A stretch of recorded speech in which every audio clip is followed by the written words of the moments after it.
Sebelum kita mulai, kita lebih baik berdoa dulu supaya kita diberi kemudahan dan kelancaran dalam memahami dan menjawab soal. Bismillahirrahmanirrahim. Raditu billahi rabba wa bil islam dina wa bi Muhammadin nabiyya wa rasulullah. Rabbi zidni ilman warzuqni fahman. Rabbi shrah li sadri wa yassir li amri wahlul 'uqdatam min lisani yafqahu qawli. Ya, soal nomor 1 ya.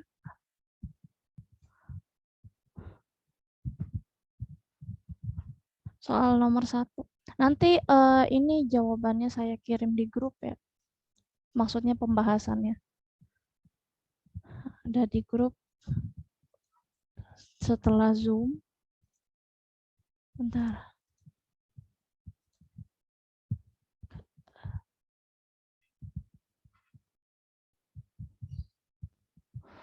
Oh, Faizan. Ya udah, Faizan live dulu aja boleh, nggak apa-apa. Faizan silakan live dulu, kerjakan hasil tryout-nya karena hilang ya.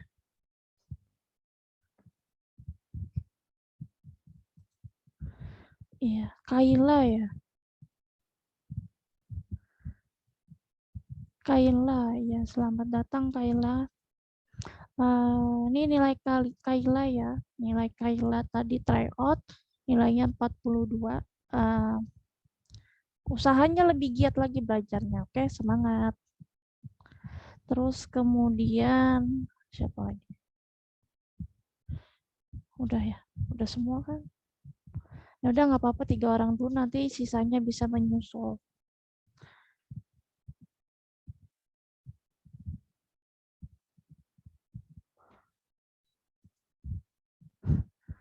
Ya, nomor 1 soalnya ini pada saat pemerintah menaikkan aduh, pada saat pemerintah menaikkan harga BBM, seringkali terjadi demo menolak kenaikan harga BBM. Nah, demo tersebut itu dilakukan karena harga BBM akan mengakibatkan pada kenaikan harga sembako di pasaran. Jadi, BBM-nya naik, terus harga sembakonya juga naik. Nah, konflik yang terjadi antara pemerintah dan masyarakat ini tergolong konflik jawabannya yang C ya, tergolong konflik vertikal. Kenapa konflik vertikal?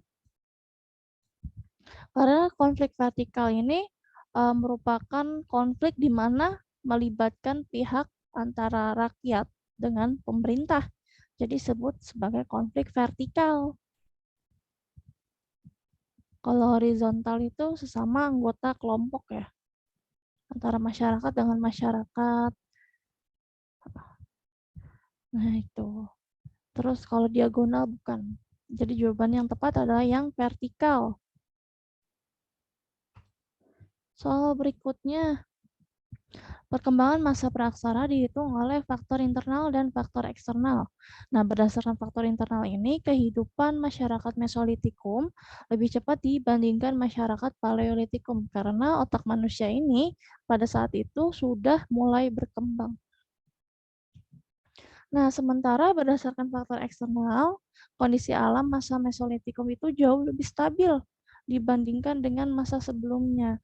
Nah, faktor yang paling berperan dalam perkembangan kehidupan masyarakat pada masa Mesolitikum ini lebih cepat dibandingkan dengan masa Paleolitikum. Kenapa kira-kira ya sebabnya?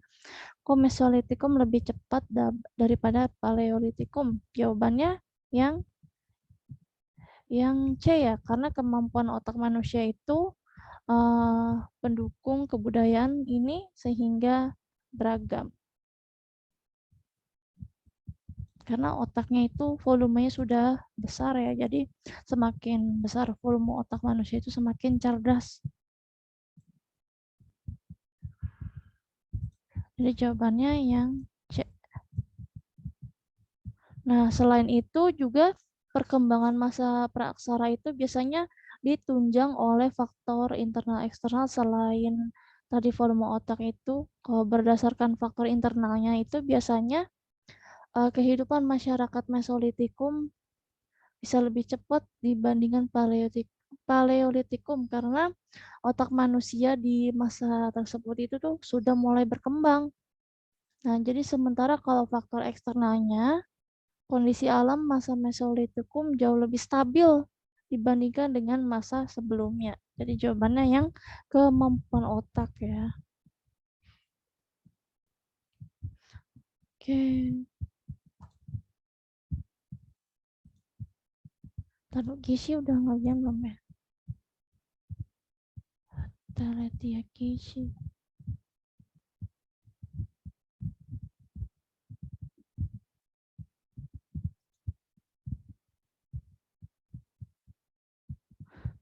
Wira, Pindura Ditya, Kayla. Kishi sama Wira belum ngerjain ya. Silakan dikerjain dulu ya Kishi dan Wira. Wira udah ngerjain TO belum? Wira sama Kishi. Nah, sementara nih belum ya. Belum ngerjain. Saya kick dulu ya, maaf ya.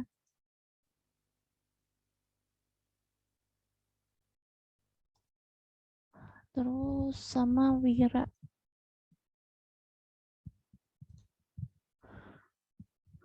Oke.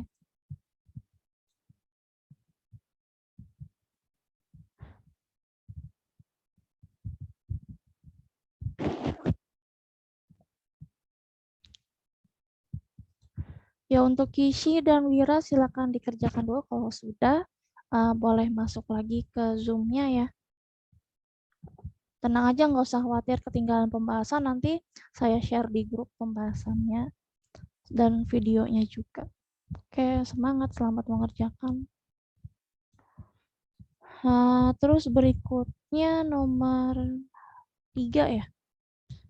Keberhasilan pemerintah Orde Baru dalam perkembangan, khususnya ini di sekitar pertanian, telah berhasil menuju swasembada pangan.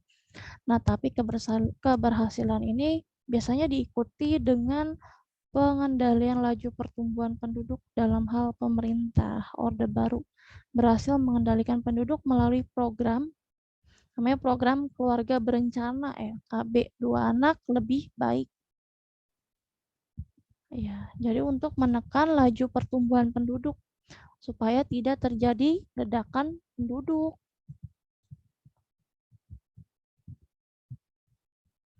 Berhasil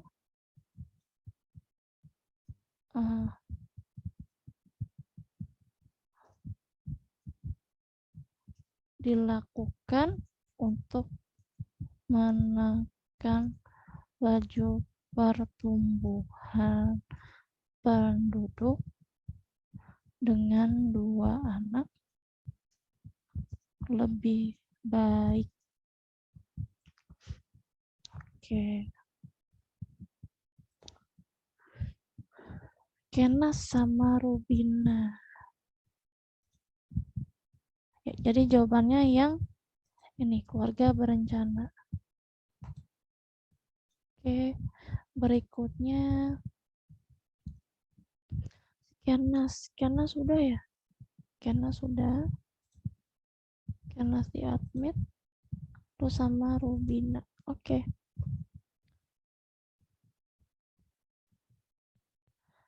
Oke, Kenas dan Rubina bisa langsung mengikuti aja ya. Videonya udah saya record. Terus nomor berikutnya, perhatikan info berikut. Yang pertama itu ada mengkonsumsi umbi, kayak ubi, singkong. Terus kemudian ada bangunan khusus untuk pemujaan. Yang ketiga, kapak genggam merupakan salah satu peralatan kehidupan. Yang keempat, perunggu sebagai bahan pembuat alat upacara keagamaan. Dan yang kelima, tempat tinggal belum menetap. Nah, ciri-ciri kehidupan Meganthropus paleojavanicus diantaranya yang mana? Yang ini ya. Yang jawabannya yang 1, 3, dan 5. Mengkonsumsi umbi-umbian. Kemudian nomor 3, Kapak genggam merupakan salah satu peralatan kehidupan. Yang kelima, tempat tinggal belum menetap ya, alias masih nomaden. Nomaden itu berpindah-pindah tempat. Tadi sebentar ya, Nak. Bentar.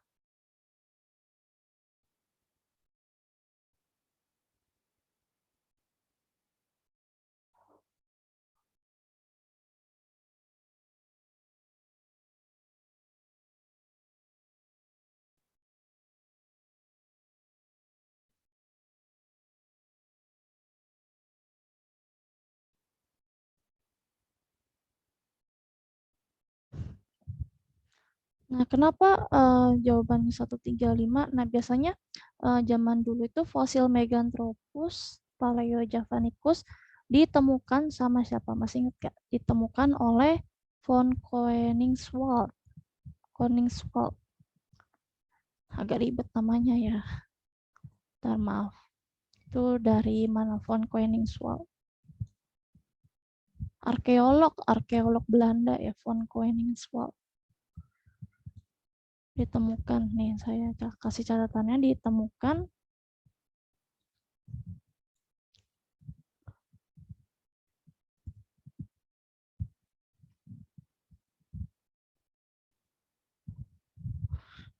oleh von Koenigswald, kemudian di daerah Sangiran ya.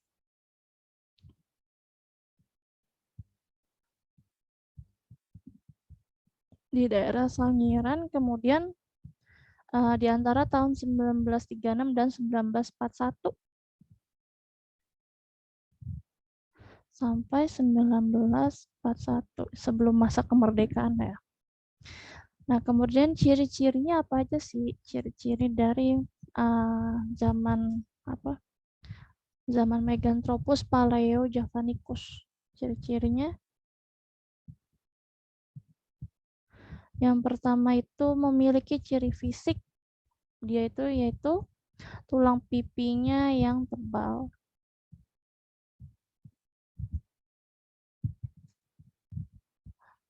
Kemudian apa lagi?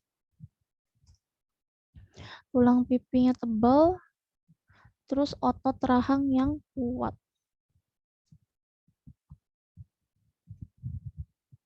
Selanjutnya nggak memiliki dagu ya. Kemudian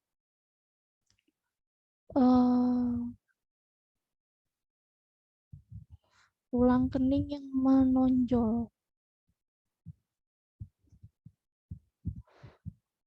Tulang kening alias kalau bahasa kita apa sih, jenong ya. Ya, jadi jidatnya jenong. Tulang kening, kening kan jidat. Tulang kening yang menonjol, kemudian terus selanjutnya ada memakan tumbuh-tumbuhan.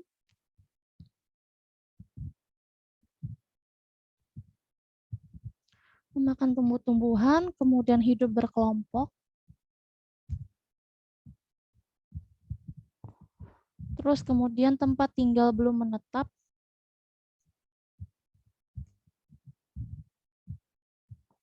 Alias nomaden. Kemudian alat yang digunakan itu ada kapak genggam. Alat yang digunakan ada kapak genggam yang belum diasah alias masih tumpul ya. Alias masih tumpul. Ya, jadi jawaban yang tepat adalah 1, 3, dan 5. Sangiran itu di dekat Jawa Timur. Terus berikutnya,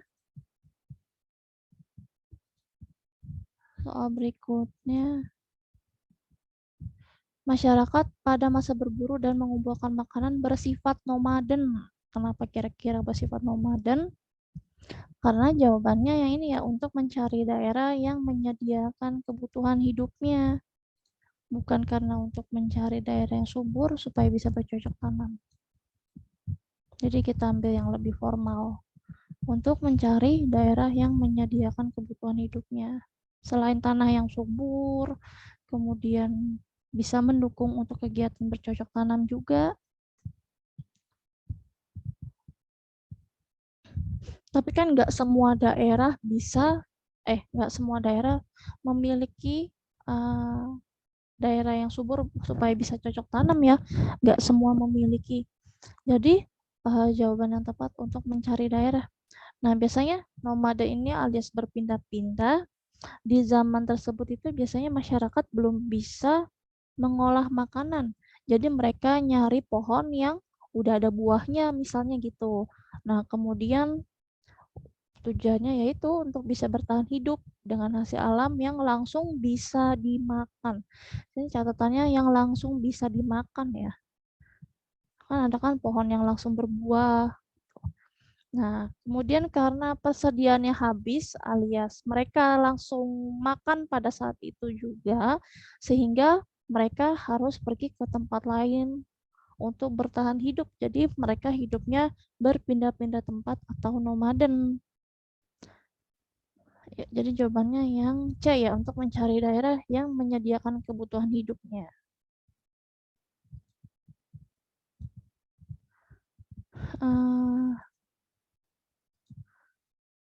Bentar, ini siapa?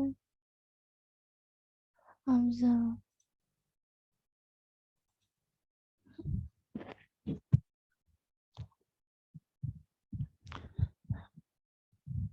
Ya, Adisti ya. Adisti udah ngerjain belum Adisti? Adisti belum ngerjain ya? Ya, untuk Adisti silakan dikerjakan dulu ya. Tryout lab school-nya untuk linknya mungkin udah dikirim sama Bu Yohan atau enggak dikirim ke grup ya. Nanti kalau sudah mengerjakan baru silakan join lagi. Udah ya, udah ngerjain belum?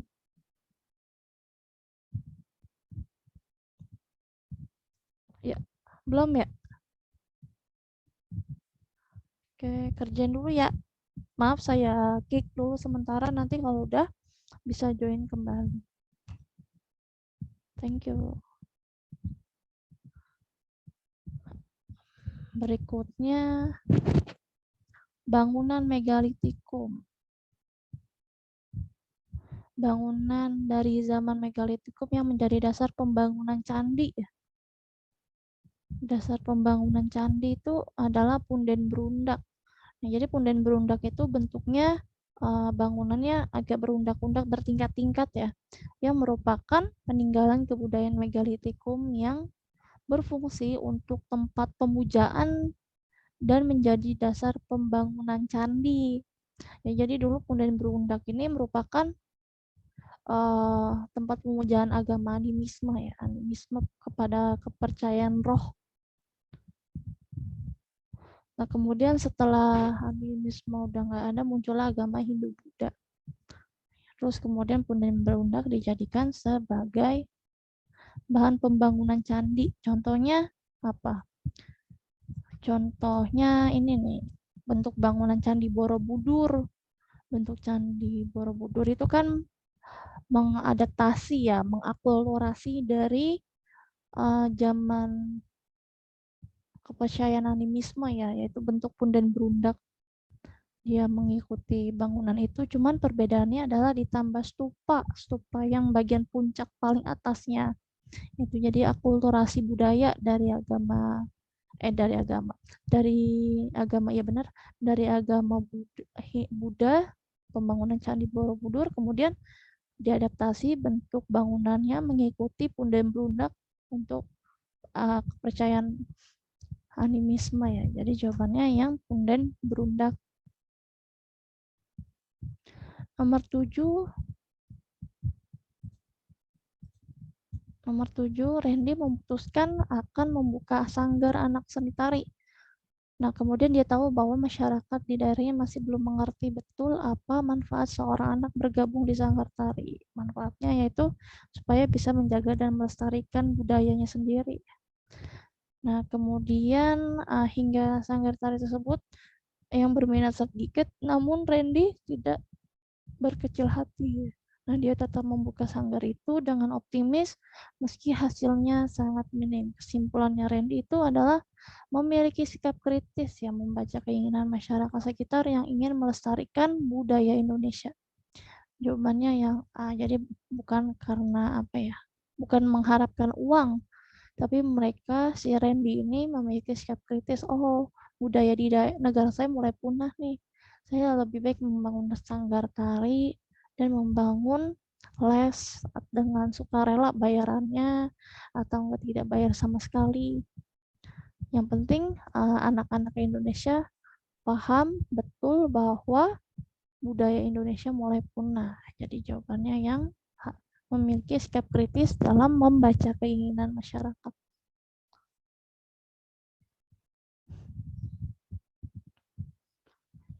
Nomor berikutnya Faizan.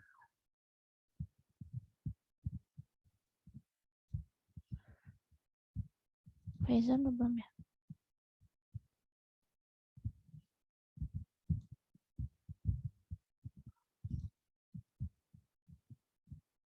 Ya, nomor berikutnya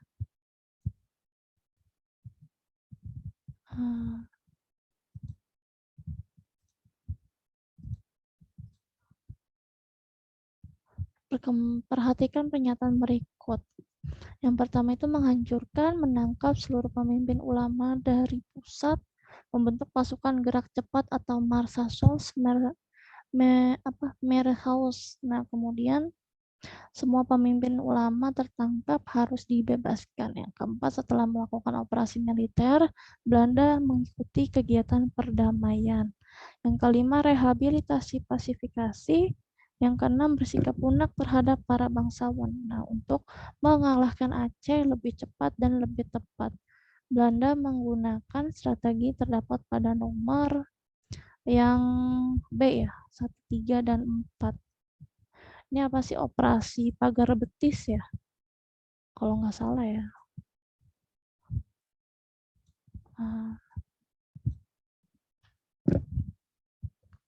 Kok pagar betis? Bukan. Gerakan Aceh. Jadi yang tepat jawabannya yang B ya, 1, 3, dan 4. Nomor berikutnya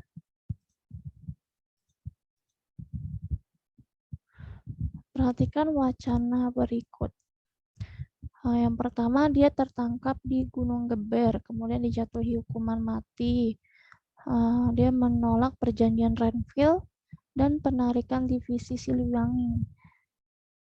Nah, kemudian cita-cita dia itu mendirikan negara Islam Indonesia, operasi pagar betis yang dilakukan TNI untuk menangkap dia dan pasukannya. Pernyataan tersebut berkaitan dengan perlawanan tokoh yang bernama ini ya, SM Kartosuwiryo. Kenapa SM Kartosuwiryo?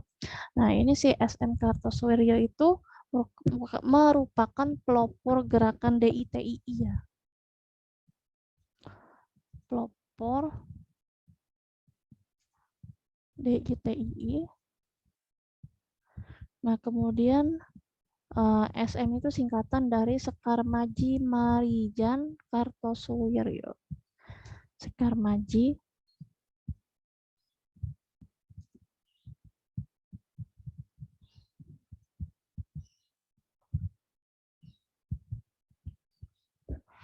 Kartosuwiryo. Nah, biasanya itu mereka Pak SM ini apa ya namanya, ditanda tanganinya perjanjian Renville pada tanggal 8 Desember 1947. Nah, kemudian membuat pasukan TNI harus hijrah dari Jawa Barat ke Jawa Tengah. Kemudian namun kepindahan tersebut nggak diikuti oleh pasukan Hizbullah dan Sabilillah yang dipimpin sama si SM Kartosuwiryo. Jadi TNI-nya nggak ngikut. Nah, kemudian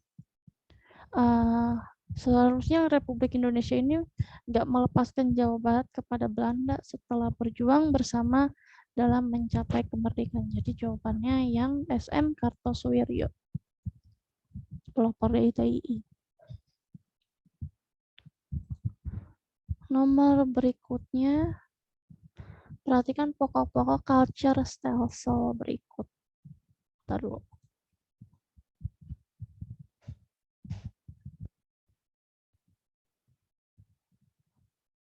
Yang pertama, rakyat wajib menyiapkan 1/5 dari lahan garapan untuk ditanami tanaman wajib.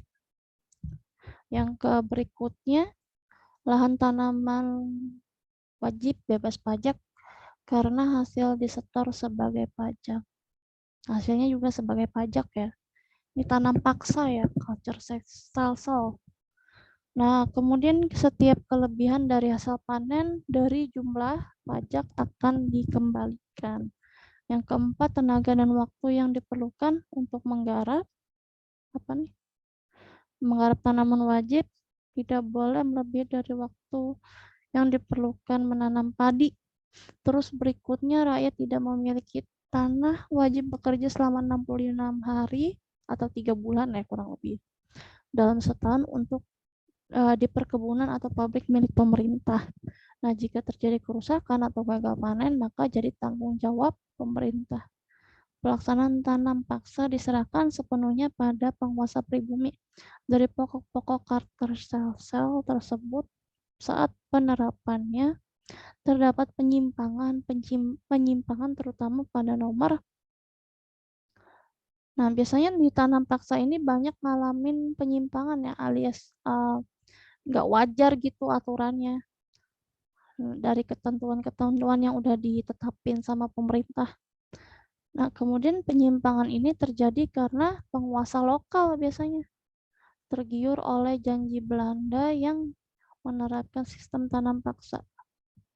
Nah, biasanya ketentuannya yang pertama itu rakyat cenderung tanah yang harus diserahkan rakyat harus 1/5 ya. Berarti nomor 1, kemudian tanah yang ditanami wajib tetap ditarik pajak. Nomor 2, kemudian 1, 2,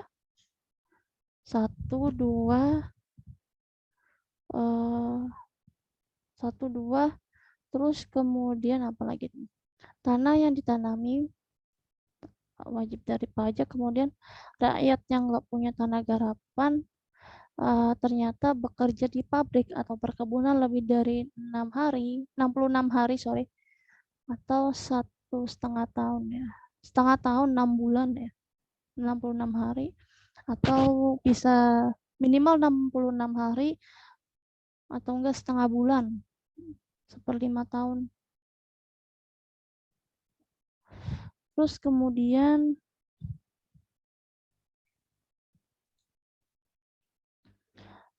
kelebihan hasil tanam dari jumlah pajak itu tidak dikembalikan. 1, 2, 3 tidak dikembalikan. Terus kemudian yang gagal panen apabila gagal panen ditanggung petani ya. Jadi 1, 2, 3, dan 4. Pokoknya semuanya serba dari rakyat. Tapi hasilnya untuk pemerintah. Jadi jawabannya 1, 2, 3, dan 4. Yang A.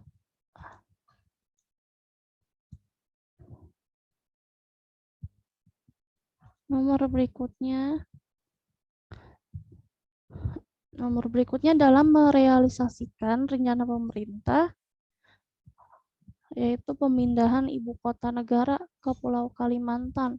Nah, pemerintah banyak melakukan konversi. Konversi lahan itu maksudnya alih fungsi lahan. Misalnya contohnya tadinya lahan kosong digunakan untuk lahan garapan, yaitu sebagai lahan pertanian atau lahan perkebunan. Namanya konversi lahan. Nah, terus kemudian untuk pembangunan sarana prasarana umum. Nah, selain itu akan terjadi mobilitas sosial penduduk secara serentak mobilitas penduduk. Ada dua ya, mobilitas sosial sama mobilitas geografis. Berarti kemudian disebabkan pemindahan aparatur negara mulai dari presiden, menteri, hingga pegawai pemerintah. Selanjutnya, hal ini akan berpengaruh terhadap kehidupan sosial masyarakat adat Pulau Kalimantan. Nah, dampak yang ditimbulkan dengan pemindahan ibu kota baru tersebut terhadap proses terbentuknya mobilitas sosial pada masyarakat setempat adalah, ini berarti yang ditanya mobilitas sosial ya, bukan mobilitas geografis. Mobilitas sosial berarti terjadi mobilitas sosial vertikal ke atas ya, karena tersedia berbagai macam saluran mobilitas sosial. Ada lowongan pekerjaan yang lebih tinggi, kecuali yang mobilitas sosial itu ya horizontal ya, yang sama-sama pekerjaannya cuma pindah tempat aja. Jadi jawabannya yang A. Jadi mobilitas sosial vertikal ke atas karena tersedia berbagai macam saluran mobilitas sosial.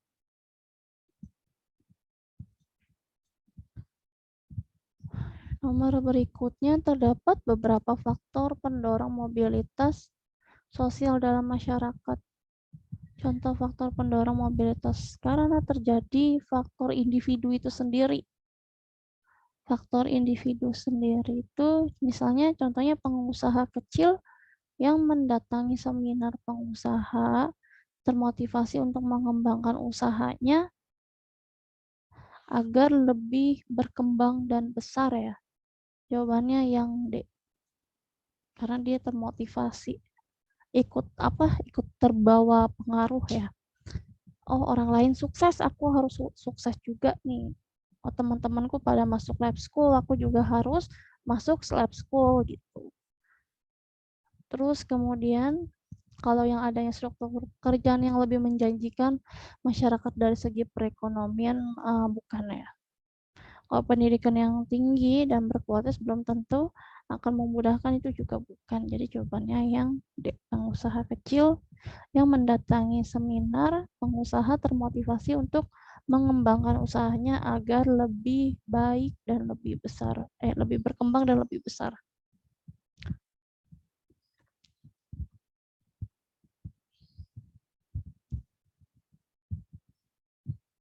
Nah, biasanya kalau faktor individu ini, biasanya kualitas seseorang bisa dilihat ya dari segi tingkat pendidikan, keterampilan, atau keterampilan pribadi. Nah, biasanya ada juga yang termasuk cakupan faktor individu. Yang pertama biasanya perbedaan kemampuan.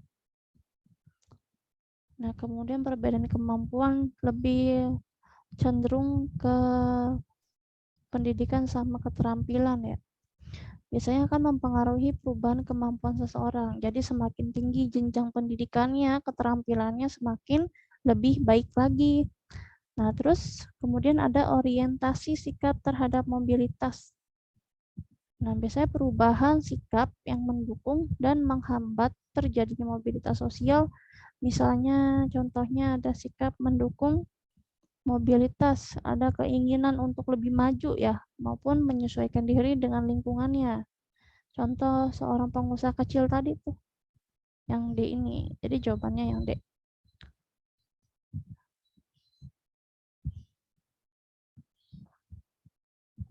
Sebagai lembaga sosialisasi, peran sekolah dalam keragaman sosial adalah yang C ya, memberikan pengetahuan dan keterampilan yang diperlukan masyarakat.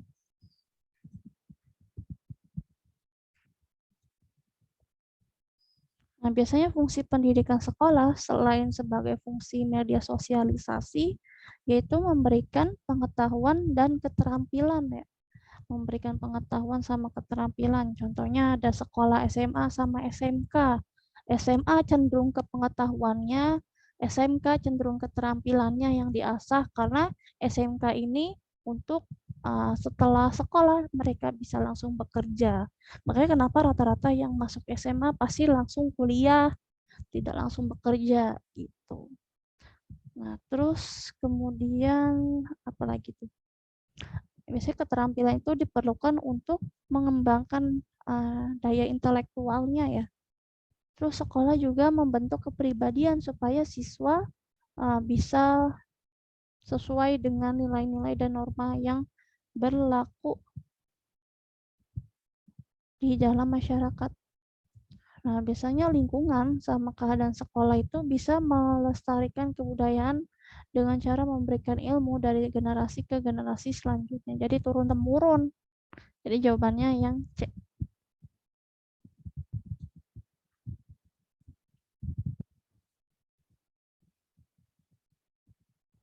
Terus berikutnya terkait permasalahan kependudukan dan pemukiman kumuh.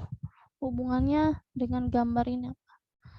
Penduduk itu biasanya kepadatan penduduk ya atau laju pertumbuhan penduduk selain dari kelahiran, angka kelahiran dan kematian terjadi juga karena faktor urbanisasi. Urbanisasi itu perpindahan penduduk. Nah, misalnya contohnya orang-orang yang setelah lulus kuliah biasanya dari kampung-kampung mereka merantau ke kota untuk memperbaiki keadaan ekonominya ya. Memperbaiki keadaan ekonominya supaya lebih baik lagi, supaya punya uang sendiri. Nah, karena tingginya arus urbanisasi yang ingin bekerja, kemudian kan butuh juga toh tempat tinggal, nggak mungkin lah dia mau tinggal di kolong jembatan, sehingga menimbulkan rumah-rumah kumuh yang ada di bantaran kali, kayak gini di gambar. Jadi jawabannya yang C ya, tingginya arus urbanisasi menyebabkan di daerah perkotaan timbul rumah-rumah kumuh yang C.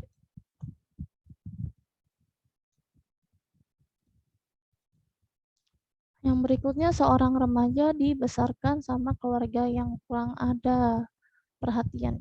Ya, berarti kurang diperhatikan. Nah, kemudian kurang mendapat bekal dan moral sama agama.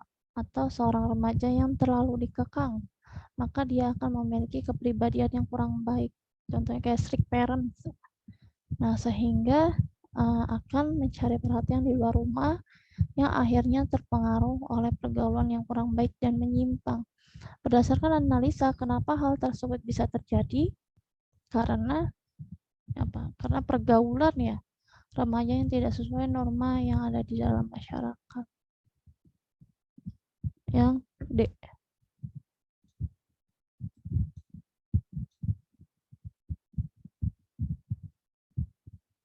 Kalau nilai budaya yang ada di dalam masyarakat mengalami penyimpangan masih kurang tepat. Terus berikutnya perhatikan pernyataan berikut.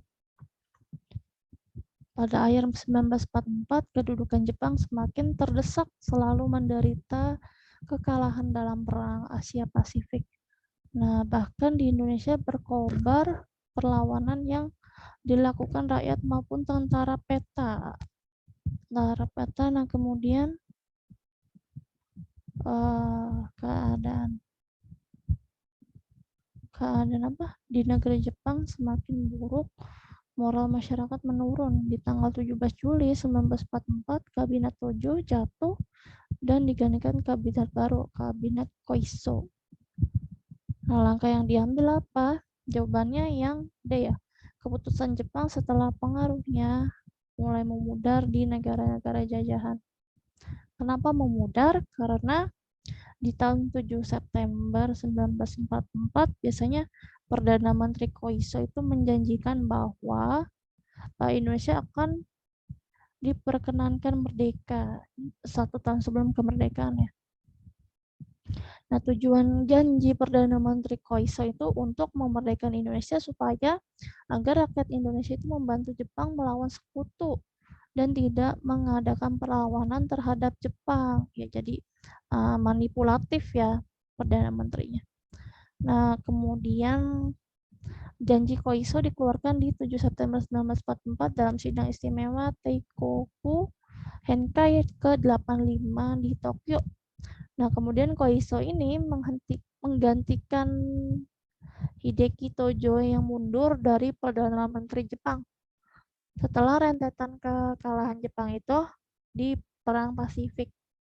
Nah, kemudian Janji Koiso merupakan upaya untuk menjaga dukungan dari negara-negara jajahan yang mulai memudar, terutama akibat kekalahan Jepang di Sekutu. Jadi jawabannya yang dari keputusan Jepang setelah pengaruhnya mulai memudar di negara jajahan ya.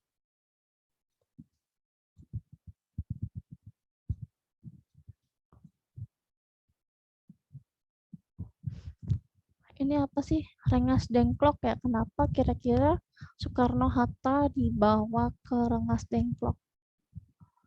Karena yang A ya, apabila kalau Soeharto Soekarno-Hatta nggak dibawa sama pemuda ya, kaum pemuda golongan tua dan golongan muda ya, itu biasanya akan terpengaruh ya sama bangsa Jepang untuk tidak memproklamasikan kemerdekaan. Tetapi anggapannya pemuda ini terlalu terburu-buru ya. Tapi bentar.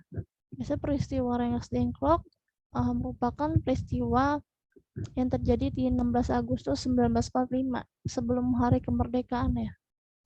Nah, biasanya tujuannya yaitu untuk menjauhkan Soekarno dari pengaruh Jepang. Ya benar yang A.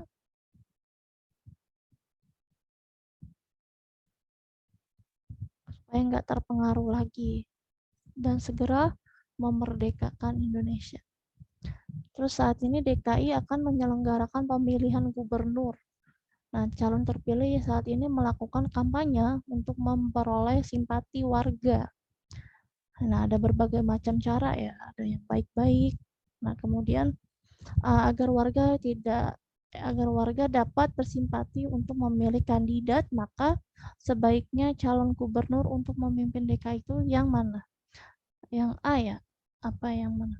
Yang membuat program kerja yang sekiranya mampu dan dapat mendengarkan aspirasi atau keluhan masyarakat supaya agar pembangunan yang akan dilakukan sesuai dengan keinginan masyarakat yang akan datang.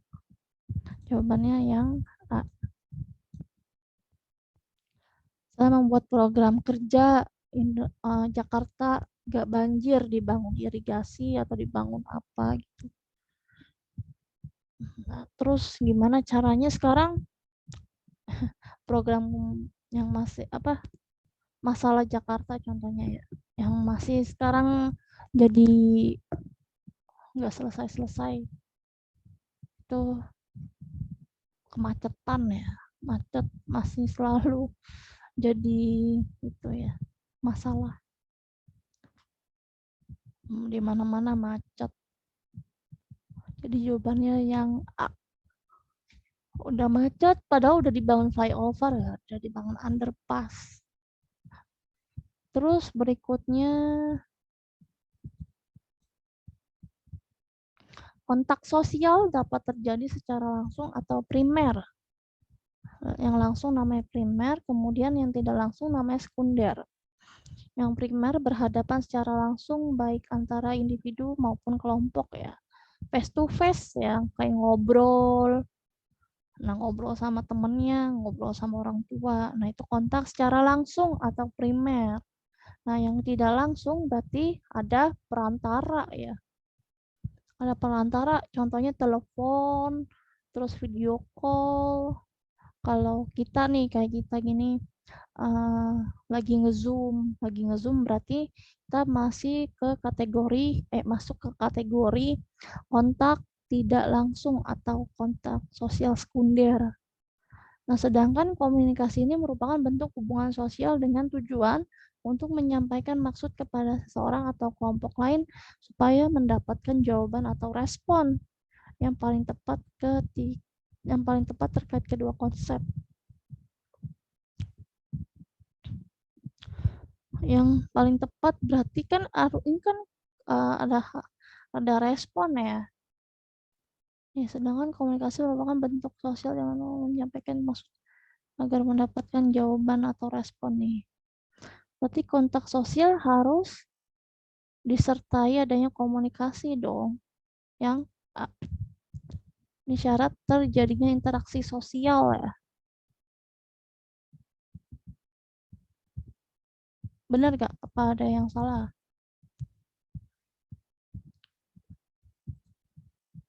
Maksudnya secara tidak langsung itu gimana?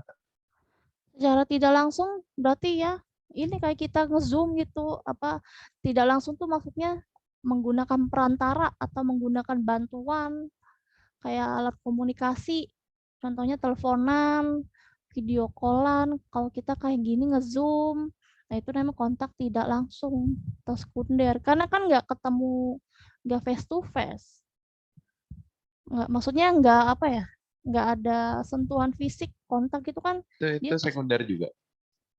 iya, video call kan masuknya sekunder. Terus kemudian ada juga teleponan. Jadi jawabannya yang A. Terus berikut ini merupakan perubahan secara cepat atau revolusi. Perubahan secara cepat atau revolusi 1, 2, 3, dan 4. Jawaban yang tepat ditunjukkan nomor yang 3 dan 4 ya. Perubahan cepat atau revolusi merupakan perubahan sosial yang berlangsung secara cepat ya. Dapat direncanakan atau tanpa direncanakan. Nah, kemudian secara sosiologi, perubahan revolusi ini berkaitan dengan perubahan unsur-unsur kehidupan atau lembaga sosial dalam suatu lingkungan masyarakat. Nah, kemudian perubahan revolusi itu juga harus ada momentum ya yang tepat, ada momentum yang tepat. Nah, kemudian 3 dan 4 harus ada momentum yang tepat untuk melakukan sebuah revolusi. Nah, biasanya semakin tepat suatu momentum, maka akan semakin besar suatu revolusi dapat berjalan secara lancar. Contoh kecil nih, contoh perubahan revolusi. Kayak misalkan zaman dulu kan tiket ya, sistem tiketing masih pada pakai kertas kan ya. Nah, terus seiring berkembangnya zaman, semakin canggih iptek, sekarang ada namanya etiket ya. Contohnya kayak Imani, Brizi, Tapcase, Fresh. Nah, jadi sekarang sistem tiketingnya model kartu tap ya, tinggal di tap di pintunya udah langsung bisa masuk dan saldo otomatis terkirim. Terpotong kok terkirim. Nah, selain itu juga revolusi perubahannya bisa dirasakan, bisa dinikmati secara bertahap.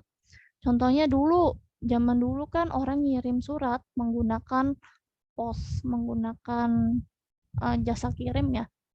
Sekarang surat bisa dikirim melalui email ya. Kalau contohnya misalnya kalau mau ngirim surat nih, karena kan lagi pandemi sekarang ya. Terus nggak bisa kan ngurus surat-surat secara langsung. Nah, karena ada kemudahan dan kemajuan iptek dari revolusi, dampak revolusi ini, maka sekarang ada yang bisa ngurus offline ya.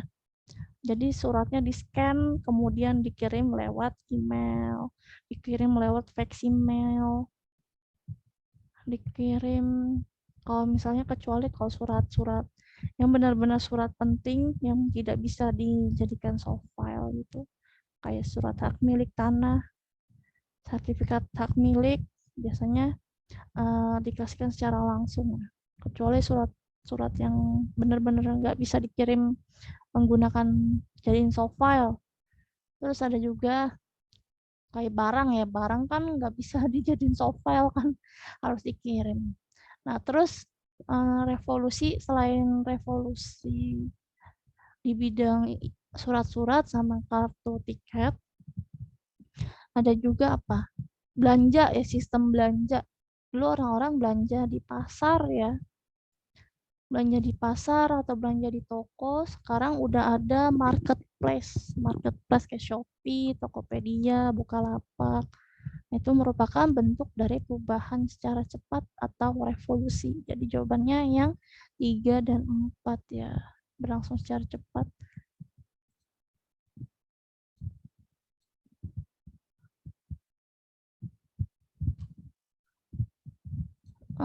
Nomor berikutnya, modernisasi dan westernisasi merupakan hal yang berbeda. Nah, westernisasi ini budaya kebarat-baratan merupakan menyerap budaya dengan gaya hidup barat dan tidak mengacu di kemajuan ya.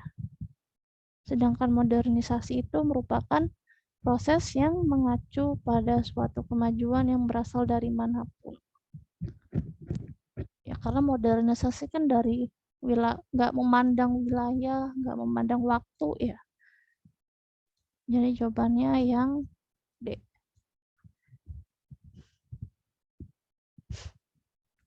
Nah, biasanya modernisasi ini sebuah proses ya yang mengacu pada suatu kemajuan dan dapat berasal dari mana aja ya. Bisa dari wilayah negara atau antar wilayah. Contohnya tadi itu yang udah saya jelasin kayak pasar. Pasar karena ada marketplace. Marketplace kan berasal dari tadinya kan Indonesia nggak ada marketplace ya, nggak ada Shopee, nggak ada Tokopedia. Nah, terus negara budaya barat, negara wilayah Amerika mengembangkan marketplace namanya Amazon, tahu ke Amazon. Nah, itu terus kemudian Indonesia meniru modernisasinya si Amerika, kemudian dibuatlah marketplace Shopee, Tokopedia. Nah, kemudian jadi nggak memandang tempat ya, berasal dari manapun. Nah, sedangkan kalau westernisasi budaya kebarat-baratan yang cenderung hanya menyerap budaya atau gaya hidup barat yang tidak selalu mengacu pada kemajuan. Nah, modernisasi ini biasanya nggak memiliki wujud spesifik sehingga modernisasi bisa tetap berlangsung tanpa mengesampingkan nilai agama dan budaya. Nah, modernisasi juga bersifat umum ya, karena mencakup banyak bidang, general ya. Jadi jawabannya yang D, proses mengacu pada suatu kemajuan dari manapun.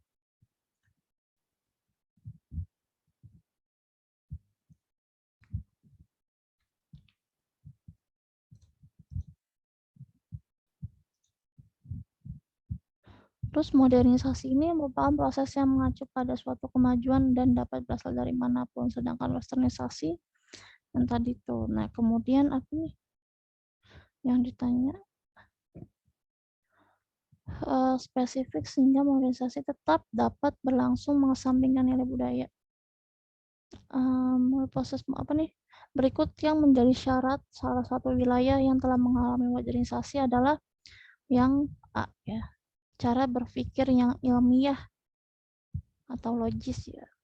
Kalau cara berpikir yang tertutup, yang tidak terbuka, yang tidak open-minded, nah maka tidak akan bisa mendukung terjadinya proses modernisasi. Modernisasi itu maksudnya proses segala sesuatu hal yang bersifat modern ya, yang canggih. Nah kalau kita berpikirnya tertutup ya gimana mau mengikuti modernisasi kan susah. Nah terus kemudian modernisasi juga bidangnya banyak ya. Syarat-syaratnya itu juga banyak. Yang pertama, cara berpikir ilmiah yang melembaga dalam kelas penguasa atau kelas masyarakat.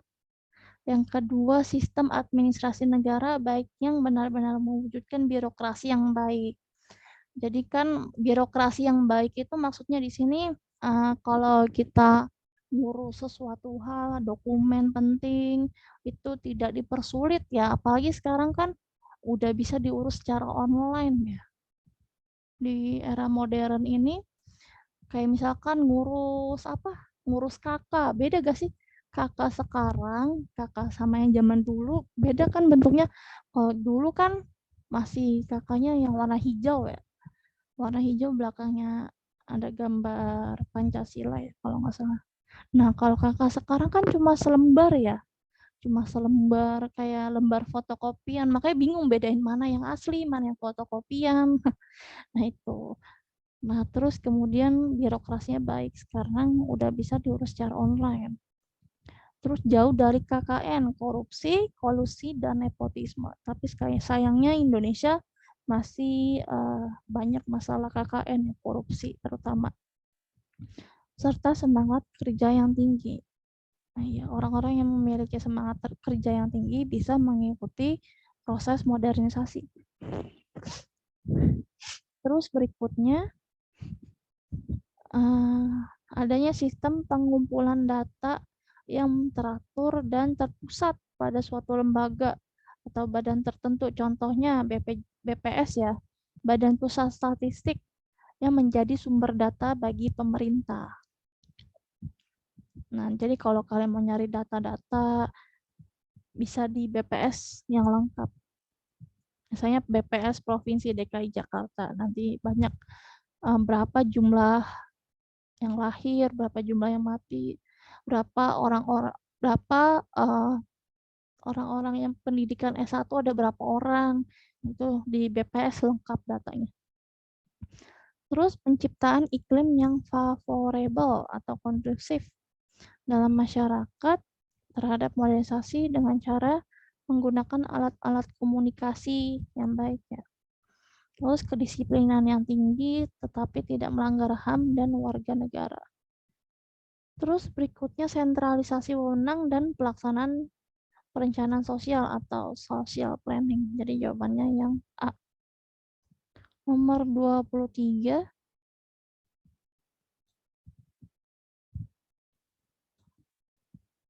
Salah satu dampak negatif dari perubahan sosial budaya yaitu terjadinya perbedaan taraf kemajuan antara berbagai bagian dalam suatu kebudayaan karena ada yang tumbuh cepat dan tumbuhnya lambat. Kondisi tersebut dikenal sebagai cultural lag. Cultural lag. Cultural lag itu atau kita sebut sebagai ketertinggalan budaya ya. Yaitu kondisi di mana terjadi perbedaan taraf kemajuan antara berbagai bagian dalam suatu kebudayaan karena yang tumbuh cepat ada yang tumbuhnya lambat ya. Biasanya budaya yang masuk ke suatu wilayah atau ke suatu masyarakat itu begitu pesat tanpa diimbangi dengan ilmu pengetahuan tentang budaya itu. Nah, masyarakat yang menjadi seperti orang terkejut dalam menerima budaya itu, nggak jarang manusia yang menggunakan fungsi kebudayaannya yang nggak semestinya gitu. Biasanya nggak jarang nih manusia yang menggunakan, nggak jarang manusia yang nggak bisa mengikuti perkembangan budaya, sehingga merupakan dampak negatif dari perubahan sosial budaya. Jadi misalnya wilayah, contohnya nih, culture lag. Culture lag itu keterlambatan budaya ya.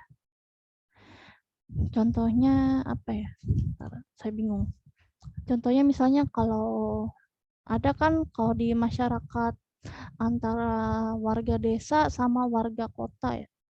Warga desa dan warga kota kan misalnya nggak bisa, warga desa nggak bisa memanfaatkan teknologi dengan baik. Misalnya contohnya nih nggak bisa pakai komputer.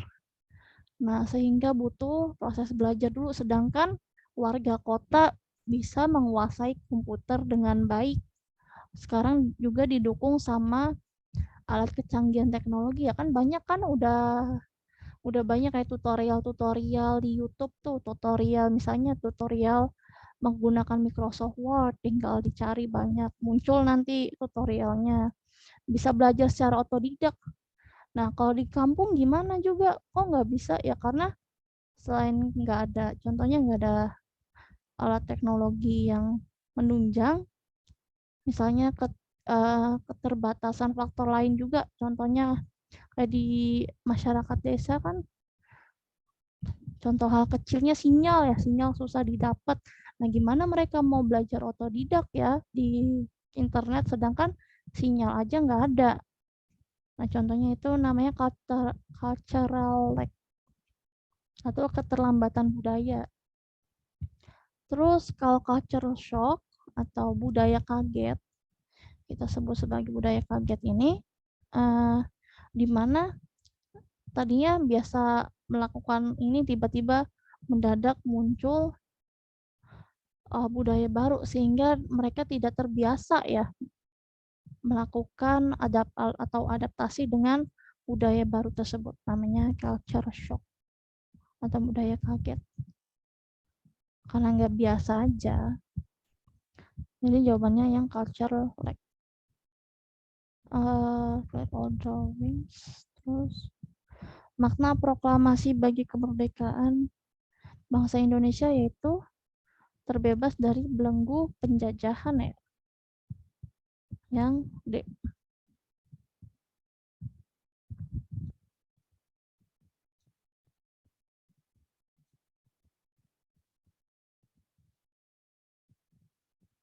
Salah lagi.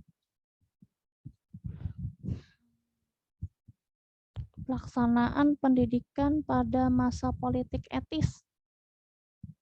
Pelaksanaan politik etis sangat diskriminatif. Hal ini dilihat dari itu ya. Pelaksanaan pendidikan didasarkan golongan atau kelompok tertentu. Ya, jadi zaman politik etis dulu orang yang mau sekolah itu harus berdasarkan dari golongan bangsawan. Nah, makanya dulu zaman politik etis itu pendidikan itu sangat diskriminasi ya.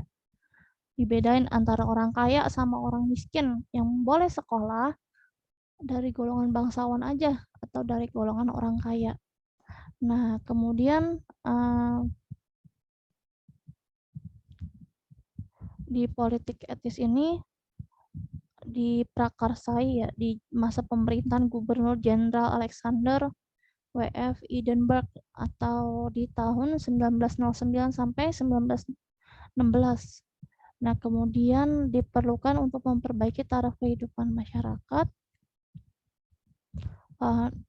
taraf masyarakat pribumi, kemudian di bidang selain di bidang pangan, terus ada juga imigrasi ya. Nah, tapi ini di bidang edukasi ini menjadi program paling berpengaruh bagi masyarakat Hindia Belanda. Nah, penerapan program edukasi biasanya dilakukan pemerintah Hindia Belanda ini dengan menerapkan pendidikan gaya barat. Jadi yang tadi itu yang boleh sekolah golongan bangsawan doang. Nah, kemudian melalui sekolah-sekolah yang menerapkan pendidikan gaya barat tersebut lahirlah golongan baru dalam masyarakat Hindia Belanda yang disebut golongan elit baru. Nah, golongan elit baru ini juga disebut sebagai golongan priai atau kaum menengah ke bawah. Nah, golongan priai ini tersebut banyak kaum priai itu kaum menengah ke atas, sorry. Nah, biasanya banyak berprofesi sebagai dokter, guru, jurnalis, aparatur pemerintah. Nah, terus karena lahir golongan baru, kemudian terciptalah tokoh-tokoh yang memerangi pendidikan ya. Contohnya ada Ki Hajar Dewantara, terus ada siapa tuh yang membentuk Indiska Party. Nah, saya lupa lagi. Taruh, saya cari deh. Ya, terus menciptakan pendidikan bahwa semua masyarakat berhak mendapatkan pendidikan yang sama ya. Jadi yang ini pelaksananya digolongkan berdasarkan golongan atau kelompok tertentu. Nomor berikutnya. Perhatikan pernyataan berikut yang melopori persatuan dalam perlawanan Belanda mengubah pandangan. Dari pernyataan tersebut yang termasuk peranan golongan terpelajar adalah jawabannya yang 1, 2, dan 3 ya. Yang A.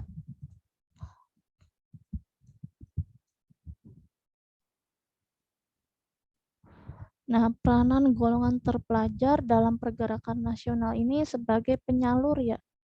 Penyalur ide dan pemikiran yang ingin membawa kemajuan dan pembebasan diri serta dari penindasan dari kolonialisme. Nah, biasanya munculnya golongan terpelajar ditandai dengan mulainya berdirinya organisasi yang melatar belakangi pendidikan serta politik. Nah, biasanya dijadikan atau menampung aspirasi ide masyarakat mengenai upaya melepaskan diri dari penjajah. Nah, contohnya organisasi banyak diprakarsai atau di tokoh-tokoh yang sangat berperan dalam pergerakan nasional, terutama di bidang pendidikan. Contohnya ada Dr. Sutomo ya. pendiri Budi Utomo, kemudian Ki Hajar Dewantara, pendiri Taman Siswa, dan juga ada Indiske Partich. Namanya Ki Hajar Dewantara. Saya baru ingat. Jadi jawabannya 1, 2, dan 3. Nomor berikut, masyarakat sering mengenal uang amplop atau uang pelicin. Uang amplop atau uang pelicin disebabkan oleh tradisi era kolonial berupa ini ya, berupa apa sih, biasanya berupa korupsi ya, mulai dari korupsi, kolusi, dan nepotisme di tubuh VOC. Jadi mulai dari zaman VOC itu KKN sudah ada. Nah, biasanya di zaman VOC ini di operasi kongsi dagang oleh oknum pegawainya yang melakukan korupsi, kolusi, dan nepotisme untuk memperkaya diri sendiri ya. Jadi KKN udah ada di sana. Kemudian korupsi itu tindakan apa tuh? Tindakan para pejabat publik, baik politisi atau pegawai negeri atau siapapun itulah yang terlibat dalam menyelundupkan uang ya. Uang yang diselundupkan itu tidak wajar, banyak, miliaran, triliunan. Terus kalau kolusi atau nepotisme itu menyalahgunakan kepercayaan publik yang dikuasakan kepada mereka untuk mendapatkan keuntungan sepihak ya, kolusi sama nepotisme. Contohnya misalnya menggunakan kepercayaan publik nih, misalnya saya jadi presiden nih misalnya, terus si Bindu saya jadiin wakilnya, terus Nadia Zahira saya jadiin menteri perekonomian gitu, tanpa adanya tanpa melalui pemilihan. Nah, jadi saya pilih secara sepihak. Nah, itu namanya kolusi dan nepotisme. Menyalahgunakan kepercayaan publik. Terus terdapat banyak kerajaan Hindu-Buddha.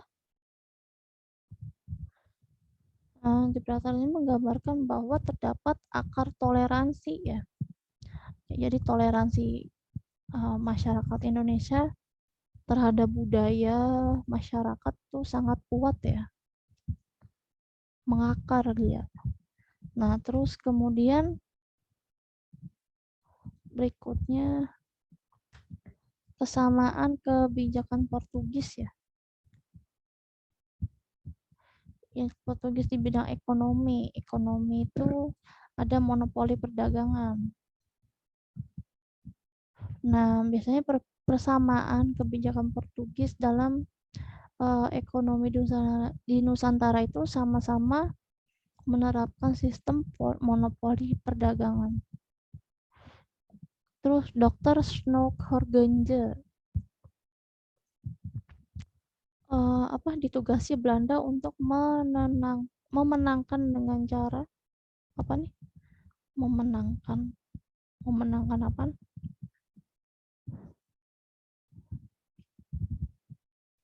Memenangkan dengan cara itu menjalin hubungan yang romantis dengan rakyat Aceh. Nah, jadi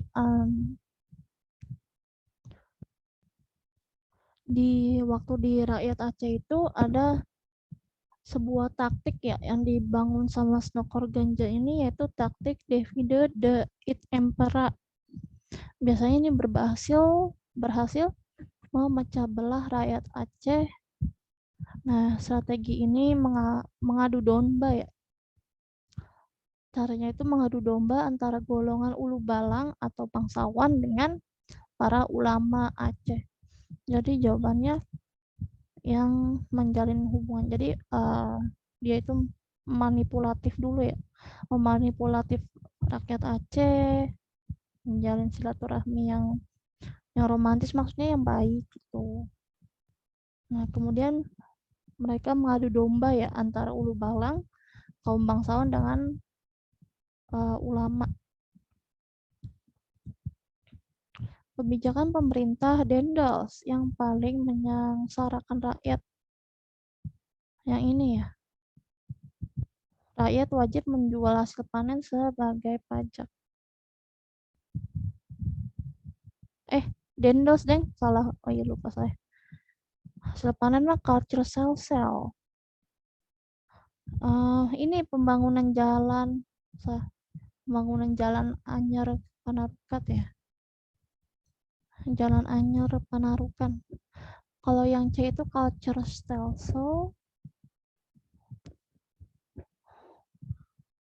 Terus nomor berikutnya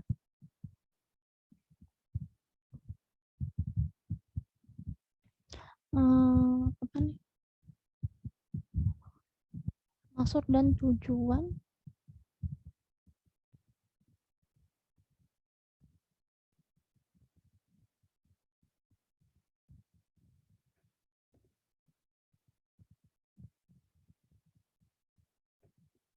Maksud dan tujuan Belanda membentuk negara federal ya atau negara boneka.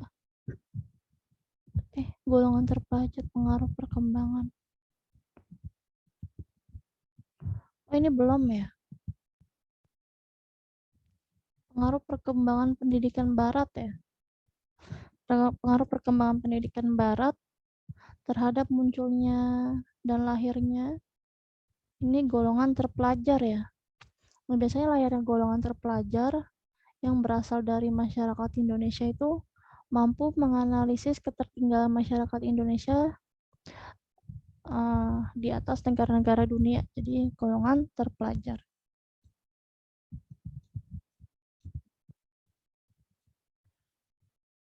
Maksud tujuan Belanda membentuk negara federal atau negara boneka. Itu yang B ya, menghancurkan dan melemahkan wibawa Republik Indonesia. Menghasut ya. Nah, biasanya tujuan Belanda ini untuk menguasai kembali Indonesia ya. Dengan cara mempertahankan kekuasaan tersebut kemudian dan memecah belah Indonesia menjadi negara-negara kecil yang supaya tujuannya bisa mudah dikendalikan. Perhatikan pernyataan berikut ini. Isi KMB ya, isi KMB yang paling pokok, yang paling berpengaruh terhadap perkembangan politik, yaitu yang nomor 4 ya. Nomor 4 yaitu konstitusi RIS dipermaklumkan kepada pemerintah Belanda.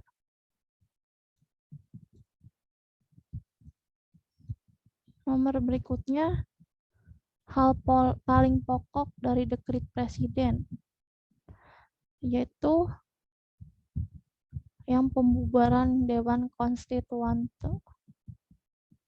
Tunggu.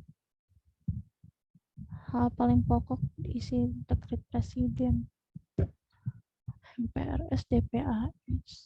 Isinya itu kan menetapkan pembubaran konstituante, kemudian menetapkan UUD 45 berlaku kembali ya. UUD 45 berlaku kembali dan nggak berlaku UUD 1950 ya. Pembentukan MPRS yang terdiri dari DPR ditambah dengan utusan-utusan golongan pembentukan DPAS. Pembentukan MPRS dan DPAS. Jadi jawabannya pembubaran ya, pembubaran Dewan Konstituante. Jadi Dewan Konstituantenya dibubarkan yang paling pokok.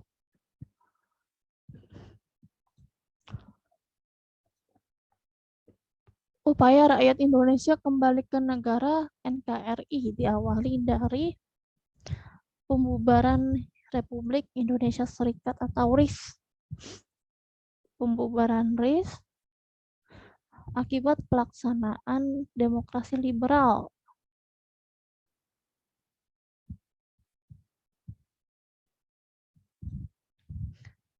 Akibat pelaksanaannya itu yang pemerintah menjadi tidak stabil ya. Pemerintah menjadi tidak stabil.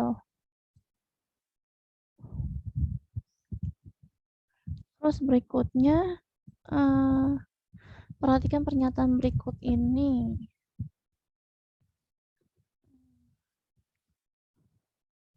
Jadi yang dekret presiden ya tadi udah dibahas, jawabannya yang 1, 2, dan 3.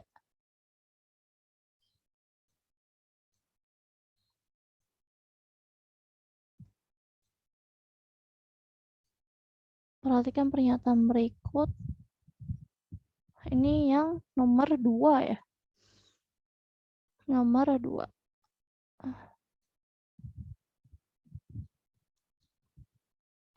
Pertempuran Surabaya 10 November 1945. 10 November 1945 terjadi karena yang B ya, rakyat Indonesia menolak ultimatum sekutu. Nah, biasanya itu Belanda datang kemudian memberikan ultimatum terhadap Indonesia. Cuman Indonesia menolak. Dan kemudian Indonesia merobek bendera merah putih biru yang punya Belanda. Kemudian dirobek yang bagian birunya sehingga menjadi warna merah putih. Nah, kejadian itu terjadi di Hotel Yamato, Indonesia.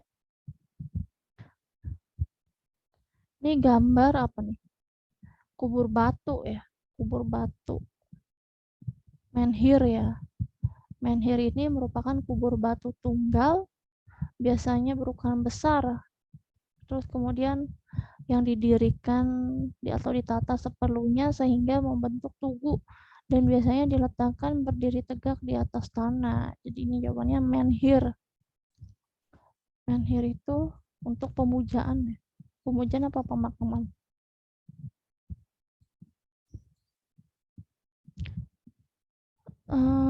Salah satu dampak positif globalisasi yaitu semakin dikenalnya budaya Indonesia di kancah internasional. Yang D, apalagi sekarang zaman udah modern ya, banyak medsos. Contohnya kemarin tuh yang di Asia Games ada pengenalan tari Ratoh Jaroe ya, dari Aceh. Terus salah satu mengatasi memudahnya jati diri bangsa yaitu mengembangkan rasa bangga terhadap budaya sendiri. Contohnya memakai baju batik ya. Banyak sekarang yang malu pakai baju batik karena anggapannya kuno. Nah, padahal enggak, baju batik tuh keren ya. Apalagi baju batik sekarang udah diakui UNESCO sebagai warisan nenek moyang budaya Indonesia ya. Budaya Indonesia dari nenek moyang. Berikutnya, pengaruh letak astronomis wilayah Indonesia bagi kehidupan sosial masyarakat di Indonesia adalah yang ini ya. Gejala sosial yang khas, pengaruh adaptasi penduduk terhadap iklim tropis. Nah, letak astronomis kan ada dua ya, letak lintang dan letak bujur. Garis lintang dan garis bujur maksudnya. Nah, terus kemudian letak astronomis sendiri pengertiannya yaitu letak suatu tempat berdasarkan garis lintang, garis bujur ya. Garis lintang, garis hayal yang pada peta atau globe yang sejajar dengan garis khatulistiwa. Nah, kalau garis lintang Indonesia masih ingat gak berapa? 6 derajat lintang utara sampai 11 derajat lintang selatan ya. Nah, dampaknya itu Indonesia berada di wilayah dengan iklim tropis. Nah, memiliki ciri-ciri sebagai berikut. Yang pertama, curah hujannya tinggi. Kemudian terdapat hutan hujan tropis yang luas, kemudian sinar matahari sepanjang tahun dan kelembaban udara yang tinggi. Nah, untuk garis bujur sendiri yaitu garis hayal pada peta atau globe yang menghubungkan kutub utara sama kutub bumi. Jadi garisnya diri ya. Nah, garis bujur ini dampaknya yaitu Indonesia memiliki 3 waktu, yaitu WIB, WIT, dan WITA. Waktu Indonesia Barat, waktu Indonesia Tengah, dan waktu Indonesia Timur. Itu dampak garis bujur ya. Ini pernyataannya yang nomor berapa? Pernyataan tentang memiliki curah hujan dampak garis bujur memiliki 3 wilayah yang berbeda, 3 waktu, 3 wilayah. Yang nomor 4 ya, dampak garis bujur. Terus berikutnya apa nih?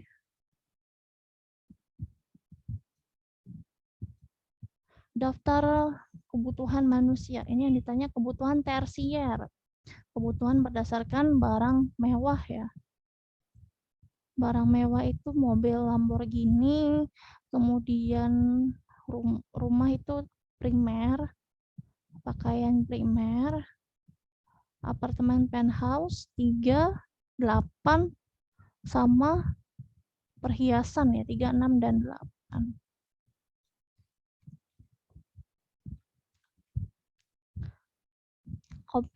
Komputer kebutuhan tambahan ya.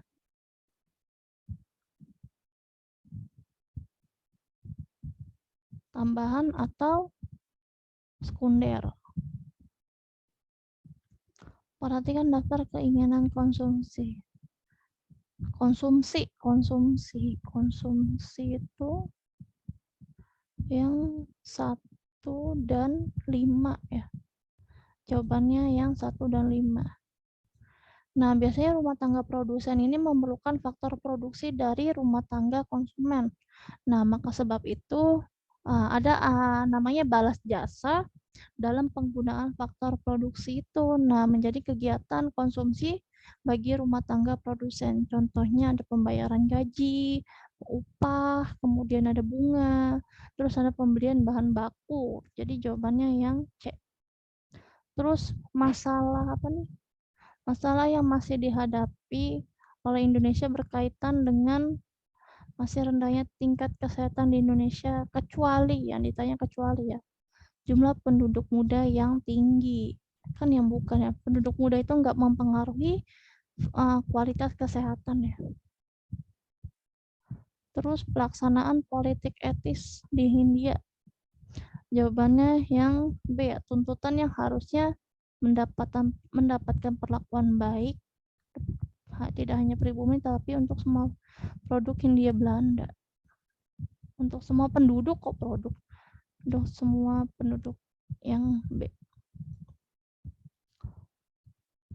Modernisasi semua serba modern. Di sektor pertanian terdapat pada pernyataan yang ini ya, penggunaan traktor untuk mengolah tanah. Tenaga hewan bukan ya, itu bukan modernisasi. Jangan keliru. Ya, silakan soalnya dibaca, disimak dengan teliti. Ada yang mau ditanyakan?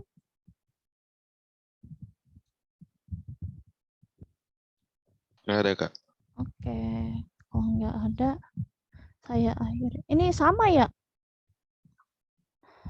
Zoom Lab School sama reguler sama apa beda? Apanya? Yang Lab School sama reguler sama apa beda? Beda ya? Ya udah deh, kalau nggak ada. Beda-beda. Oke, saya akhiri. Sekian dari saya. Assalamualaikum warahmatullahi wabarakatuh. Terima kasih yang udah hadir di Zoom.